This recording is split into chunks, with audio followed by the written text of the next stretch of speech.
السلام علیکم۔ اگر آپ بھی کیلشیم سپلیمنٹس کا استعمال کر رہے ہیں تو ابھی بند کر دیجیے۔ ہمیں ہمیشہ سے یہ بتایا جا رہا ہے کہ ہمیں کیلشیم کی سپلیمنٹس لینی چاہیے، وہ ہمارے لیے اچھی ہوتی ہیں، اور ڈاکٹرز بھی موسٹ کامنلی ہمیں کیلشیم کی سپلیمنٹس ہی دے رہے ہوتے ہیں۔ تو آج میں آپ کو بتانے والی ہوں کیلشیم سپلیمنٹس سے ہونے والے نقصانات جو سب ریسرچز نے ثابت کیے ہیں۔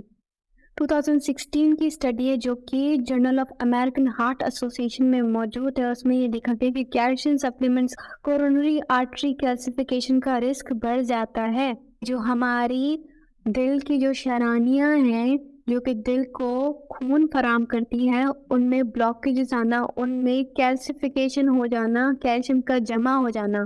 2017 کی ریسرچرز میں بھی یہ دیکھا گیا تھا کہ کیلشیم سپلیمنٹس کا لینا وتھ اور وداؤٹ وٹامن ڈی، مطلب وٹامن ڈی کے ساتھ اور اس کے بغیر لینے سے بھی 22% انکریز ہو جاتی ہے کورونری آرٹری کیلسیفیکیشن کا رسک۔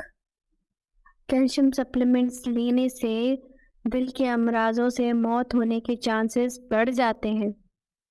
2011 کی ایک اور اسٹڈی ہے جو کہ برٹش میڈیکل جرنل میں موجود ہے، میں یہ دیکھا گیا تھا کہ کیلشیم سپلیمنٹس لینے سے ان کی بون منرل ڈینسٹی بہت ہی تھوڑی بڑی تھی اور فریکچر کا رسک بھی کم نہیں ہوا تھا، بلکہ ان کے ہارٹ اٹیک ہونے کے چانسز بڑھ گئے تھے۔ جن خواتین کو آسٹیوپوروسس ہے تو کیلشیم سپلیمنٹ لینے سے ان کی بون کی کوالٹی یا ڈینسٹی اچھی نہیں ہوگی اور ان کے فریکچر کے نہ ہونے کے چانسز بھی بہت ہی کم ہے۔ تو کیلشیم سپلیمنٹ لینے سے صرف ان کے ہارٹ اٹیک کے چانسز ہی بڑھیں گے، تو بالکل بھی فائدہ مند نہیں ہے کیلشیم سپلیمنٹس کا لینا۔ کیونکہ ہم سب کو پتہ ہے کہ کیلشیم ہمارے لیے بہت امپورٹنٹ ہے، اس لیے کیلشیم ہمیں اپنی ڈائٹ سے لینا چاہیے۔